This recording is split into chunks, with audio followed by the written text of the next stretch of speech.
Welcome. In this video I will show you how to insert and remove the battery of your Sony ZV-E10 Mark II.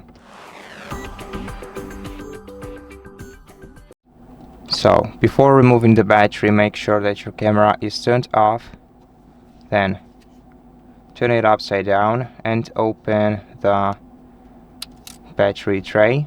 Now battery has the blue safety toggle, which you have to carefully move to the side. After that, the battery will jump right out and you will be able to remove it. Now to reinsert it, you're gonna have to actually push this safety toggle with your battery carefully like this until it can be pushed inside. Now you just slightly push it from the top, and once the toggle has switched, your battery won't go out. Now you just close the tray, and that's it. Thank you for watching this video. If it helped you, please consider subscribing to our channel, leave us a like and a comment below, and I'll see you in the next one.